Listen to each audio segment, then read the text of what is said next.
Satu ayat bilang inna sholata tanha 'anil fahsya'i wal munkar. Salat itu mencegah dari perbuatan yang keji dan mungkar. Benar enggak ayat itu?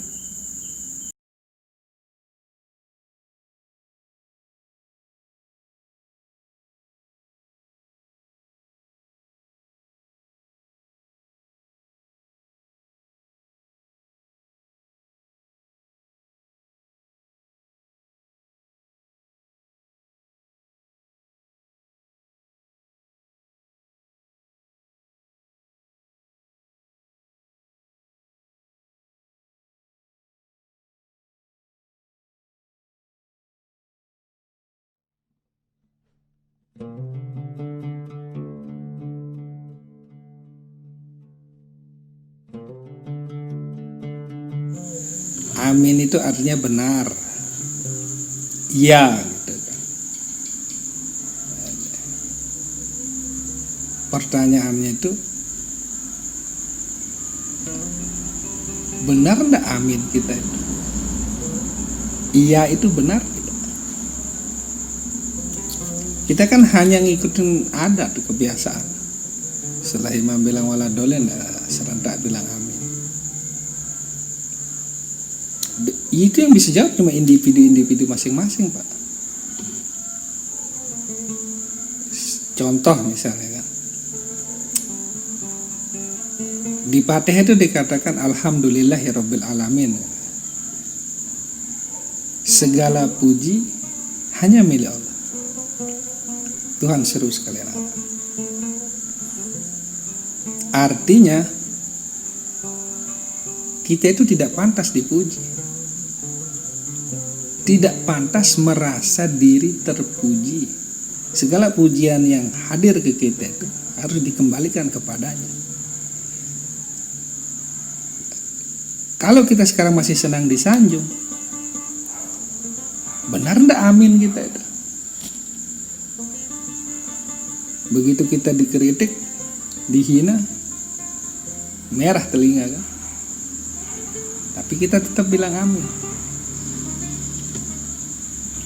Membenarkan apa yang kita katakan di Fatihah itu. Sholat itu kan katanya komunikasi dengan Tuhan. Pada saat kita komunikasi itu kita katakan, atas namamu yang maha pengasih dan maha penyayang, aku mengakui bahwa segala kemuliaan ini, pujian ini milikmu, bukan milikku. Tapi begitu nama saya itu tidak dikasih gelar Al-Mukarram, Tuan Guru Maulana Syekh, terusik batin saya itu, berarti kan menempel gelar itu di diri saya. Tidak saya kembalikan itu kepada. Padahal di Fatihah itu kita bilang segala puji itu milik, bukan milik. Lalu di akhir ayat kita bilang amin, benar. Jadi apa yang kita sampaikan kepada Tuhan itu tidak sama dengan apa yang kita rasakan di dalam diri. Akhirnya sholat itu tidak mempunyai pengaruh.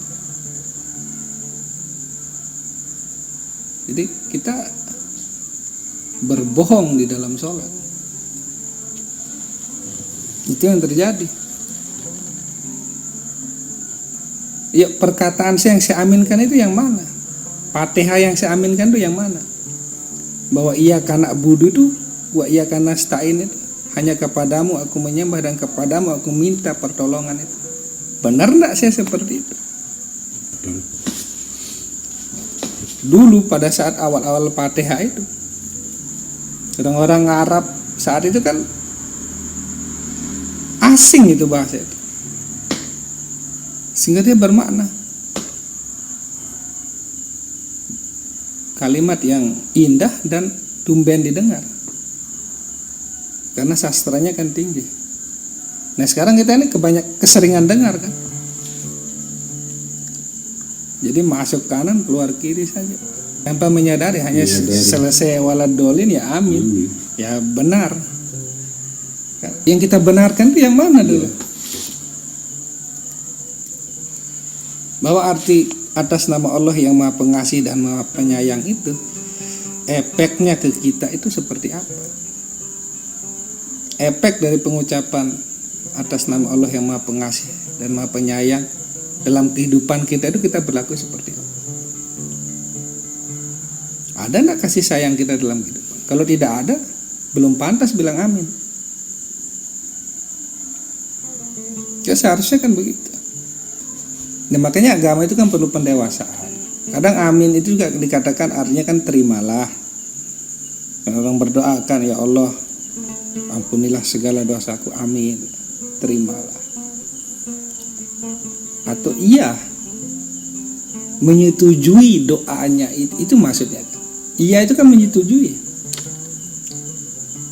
Anda berdoa sekarang, saya bilang iya, ya Allah, bantulah saudara-saudara kami ini agar terbebas dari penyakit. Iya ya, kan itu harus amin tuh.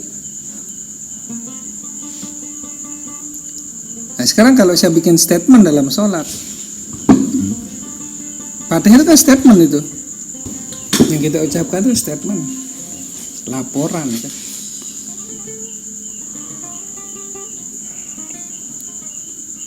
Nah, ya kita bukan melarang orang bilang amin. Berarti setiap kita sholat itu melaporkan apa yang kita amalkan.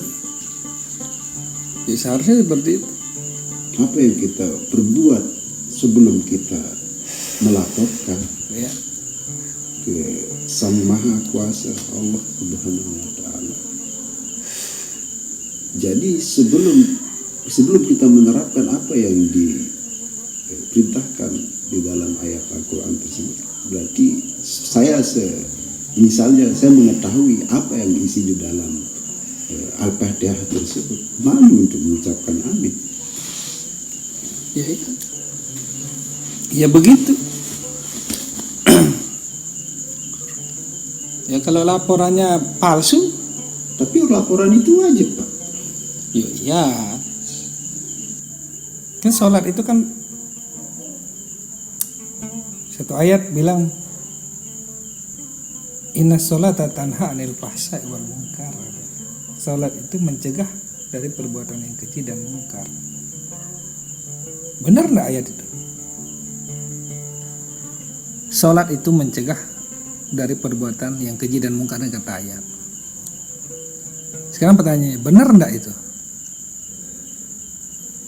Benar. Ya. Karena itu ayat, enggak mungkin salah kan? Tapi kok tidak terjadi?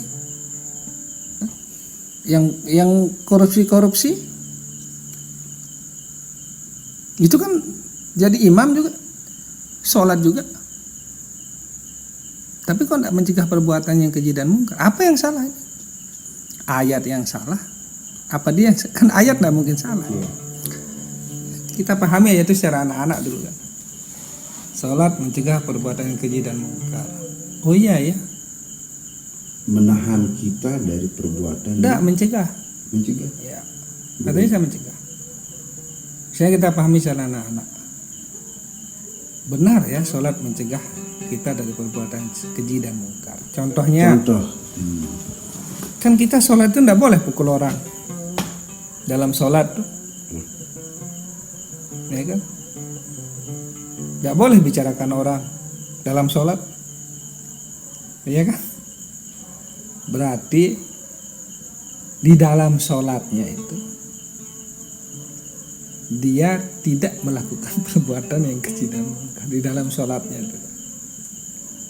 Kenapa tidak diterapkan di luar? Makanya ini dulu pemahaman dasarnya. Dasar.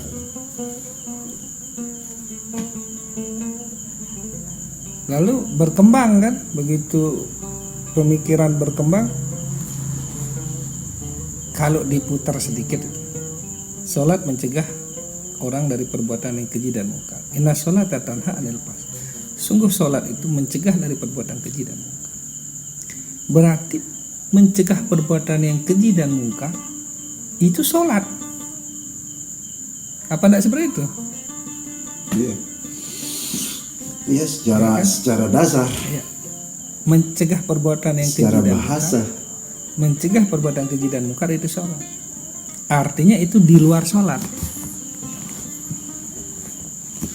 Tadi pada saat kita sholat, kita tidak mungkin pukul orang, tidak mungkin bicarakan orang. Menghibah orang. Di dalam sholat kan, di dalam. Nah setelah itu sholat mencegah perbuatan yang keji dan mungkar itu sholat, artinya di luar sholat. Iya kan? Sebelum sholat itu kan ada niat di sana. Apakah nawaitu kita itu ikhlas? Itu person aja yang bisa tahu. Saya tidak tahu sih. Itu kan pertanyaan pribadi itu. Hanya pribadi-pribadi saja yang bisa jawab ikhlas tidak ikhlas itu. Ikhlas itu pun agak panjang itu ceritanya. Siapa sih orang yang bisa ikhlas itu? Tapi kenapa dia mengaminkan? Iya. Misalnya sekarang nawaitunya diucapkan di mulut, di hatinya itu tidak ada keikhlasan untuk menyembah. Ya itu yang sholat yang saya bilang tadi itu tidak berbekas.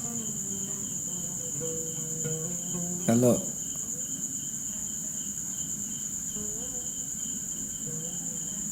ini kan secara umumnya orang itu yang sholatnya itu yang tidak mencegah perbuatannya yang dari yang keji dan mungkar. itu Ya iya sih. Karena laporannya palsu kan. Aminnya itu karena hanya mengikuti kebiasaan saja.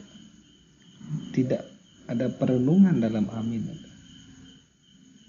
Jadi orang yang sholatnya bisa sampai amin itu waladolin itu yang bisa mencegah dia dari perbuatan keji dan mungkar. Makanya tahapannya itu seperti tadi. Memang di dalam memang sholat itu mencegah perbuatan keji dan mungkar, betul itu tidak mungkin salah. itu ayat. Ya, ya. Tapi yang bagaimana itu? Itu yang perlu direnungkan. Nah, pendewasaan dalam agama seperti itu yang jarang kita dengarkan. Jadi sholatnya jalan, ya maksiatnya jalan. Kadang banyak orang berpendapat itu si personnya mereka kan. Saya melakukan apa saja, yang penting saya sholat. Right. Entah saya berzina, entah saya orangnya mabuk, Ya. tapi saya sholat. Itu gimana itu? Ya. Itu laporan palsu. Jadi fawailul lil musallin, neraka wail bagi yang sholat itu. Munafik. Ya. Yaitu mereka yang lalai dari sholatnya. Jadi orang yang sholat tapi lalai dari sholat itu neraka wail. Ya. Neraka wail itu tingkatan. Ya itu bukan masalah tingkatannya, itu hanya sekedar ya namanya lah kan. Namanya neraka wail. Wailul itu kadang diartikan juga kecelakaan. Celakalah bagi orang yang sholat. Neraka wail. Ya, bisa dibilang tempatnya neraka wail. Terus celakalah orang yang sholat itu. Siapa itu? Orang yang lalai dari sholatnya. Bukan lalai dalam sholatnya ya.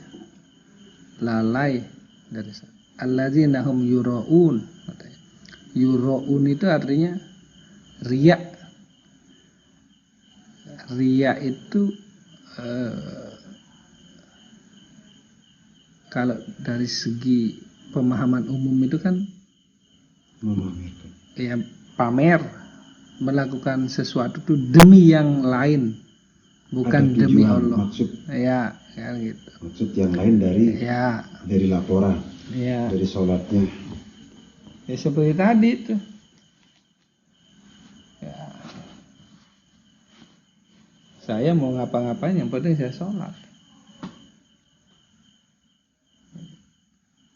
Berarti sholatnya itu tidak mencegah dia dari perbuatan yang keji, perbuatan yang tidak baik. Ya, celaka dia.